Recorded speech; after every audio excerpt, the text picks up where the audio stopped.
नमस्कार, आगळी वेगळी रेसिपीमध्ये तुम्हा सगळ्यांचे मनापासून खूप खूप स्वागत आहे। तर आज आपण मस्त इथं कैरीची आंबट गोड तिखट अशी चटपटीत भाजी कशी करायची ते बघत आहे आणि मस्त बनवून तयार होते।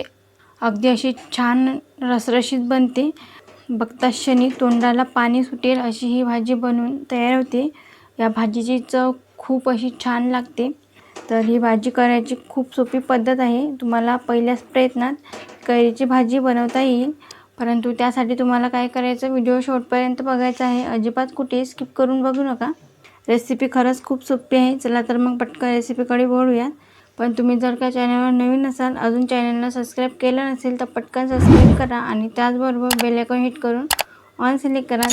चला तर मग आपण आंबट तिखट गोड चटपटीत अशी कैरीची भाजी बनवायला लगेच सुरुवात करूया। तर त्यासाठी लागणारं साहित्य पाहूया।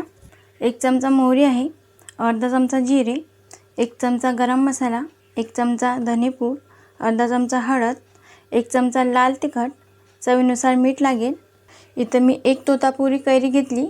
सगळ्यात आधी त्याला धुवून काढलं आणि नंतर स्वच्छ कापडाने ही कैरी पुसून घेतली। नंतर त्याच्या अशा मोठ्या मोठ्या छान अशा फोडी करून घेतल्या। तुम्ही बघू शकता, रंगाला हलकीशी पिवळसर आहे, चवीला एकदम अशी आंबट नाही।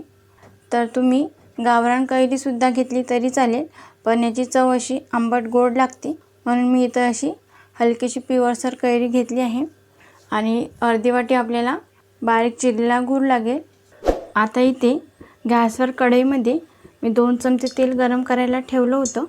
तेल व्यवस्थित असं तापलेलं आहे। यामध्ये आपण मोहरी घालूया आणि मोहरी छान अशी फुलायला हवी। मोहरी फुलायला सुरुवात झाली आहे, यामध्येच आपण जिरं घालून घेऊया। लक्षात ठेवा, मोहरी ही मस्त अशी फुलून घ्यायची, नाहीतर ती फुलली नाही की त्याचा कडवटपणा भाजीमध्ये उतरतो आणि भाजी खाण्यासाठी छान अशी लागणार नाही। म्हणून मोहरी आणि जिरं व्यवस्थित असं फुलून घ्यायचं। मोहरी आणि जिरे तडतडायला सुरुवात झाली आहे। आता यामध्ये आपण सुके मसाले घालून घेऊया। आता या स्टेजला आपल्याला गॅस बंद करून घ्यायचा आहे, तर सुके मसाले जळतील म्हणून। आता यामध्ये लाल तिखट घालायचं, धनेपूड, गरम मसाला, हळद। आपलं तेल व्यवस्थित असं तापलेलं होतं। आता लगेचच यामध्ये कैरीच्या फोडीसुद्धा घालून घ्यायच्या। आता इथे आपल्याला गॅस चालू करावा लागेल। बघा, मी गॅस चालू केला आहे। आता या कैरीच्या फोडी छान अशा परतून घ्यायच्या, या मसाल्यामध्ये व्यवस्थित अशा एकजीव करून घ्यायच्या आहे। बघा, इथं कैरीच्या फोडी मी छान अशा मोठ्या मोठ्याच केलेल्या आहे, म्हणजे खाताना छान अशी कैरीची भाजी लागेल। आता यामध्ये गूळ घालायचा आहे। इथं अर्धी वाटी गूळ घेतला आहे। तुमची कैरी कितपत आंबट आहे त्यानुसार तुम्ही गुळाचं प्रमाण कमी जास्त करून घेऊ शकता। गूळ यामध्ये व्यवस्थित असा मिसळून घ्यायचा।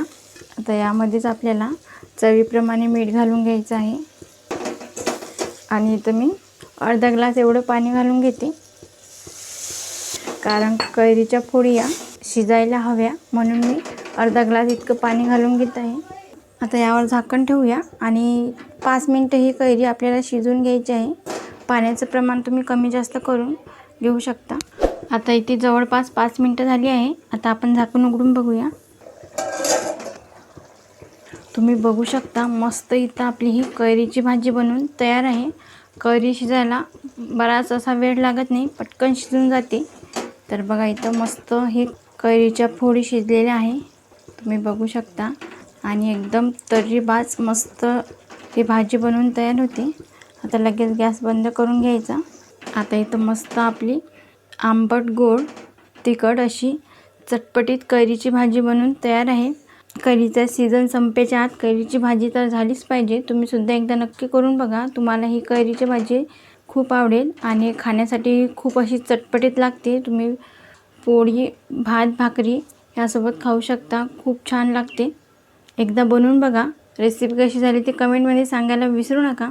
तुम्हाला जर आजचा हा व्हिडिओ आवडला तर लाईक करा, जास्तीत जास्त तुमच्या फ्रेंड फॅमिलीसोबत शेअर करा। तसेच आपली रेसिपीला सबस्क्राईब करायला विसरू नका आणि त्याचबरोबर बेल आयकॉन हिट करून ऑल सिलेक्ट करा, जेणेकरून मी छान छान रेसिपी अपलोड करेल त्याचे नोटिफिकेशन तुम्हाला येऊन जाईल। आज वेळात वेळ काढून तुम्ही संपूर्ण रेसिपी बघितल्याबद्दल तुम्हा सगळ्यांचे मनापासून खूप खूप धन्यवाद। अशी छान छान रेसिपी तुम्ही सुद्धा बनवून खात जा. भेटूया नेक्स्ट व्हिडिओमध्ये.